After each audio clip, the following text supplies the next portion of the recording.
In the dimly lit apartment on the corner of 5th and Maple, the air was thick with the sense of old cases and unsolved secrets. The apartment belonged to Jack Monroe, a retired detective who had once been the star investigator of the city's police department. Jack had seen it all: gruesome murders, spine-chilling kidnappings, and art heists that would baffle even the sharpest minds. Jack was now living a quieter life, filling his days with reading mystery novels, sipping on fine whiskey, and occasionally jotting down his thoughts in a worn-out leather diary. That diary held more secrets than most would ever learn, and it was his way of coping with the ghosts of his past. One rainy Tuesday evening, as Jack was flipping through the diary out of nostalgia, he came across a page he'd scribbled years ago. It recounted a case he never solved: the peculiar disappearance of Amelia Frost, a promising young journalist who vanished without a trace a decade ago. The case had plagued Jack longer than he cared to admit. He had pored over files, interviewed scant witnesses, and tirelessly retraced her steps. Amelia had been on the verge of breaking a major story, something about corruption at the highest levels of city government, but before any revelation could come to light, she was gone. Fueled by a sudden flicker of determination, Jack decided to give the case one last look. He dusted off his old case notes, pages yellowed by the passage of time. His instincts told him there was something he'd missed.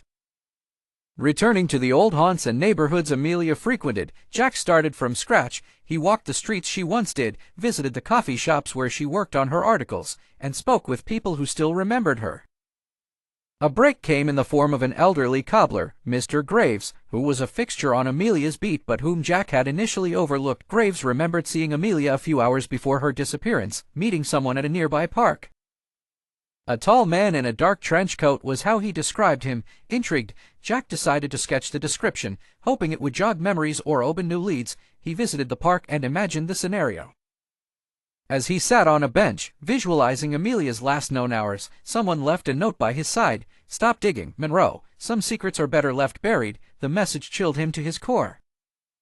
Rather than deterring Jack, the note spurred him on. He doubled his efforts with a renewed focus. Days turned into sleepless nights as Jack pieced the puzzle, his brain firing on all cylinders like the old times.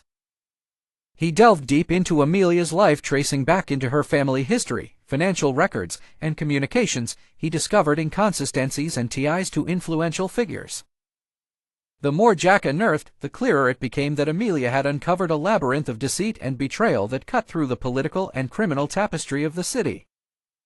In what seemed like a stroke of luck or divine fate, Jack stumbled upon a storage locker in Amelia's name, forgotten over the years. Within it were her belongings, including a voice recorder filled with conversations hinting at dangerous liaisons and hidden agendas. With the evidence he gathered, Jack handed everything over to an old friend at the department, still hungry for the truth. It was a bittersweet moment. On one hand, handing over the case meant he had to leave it behind once again.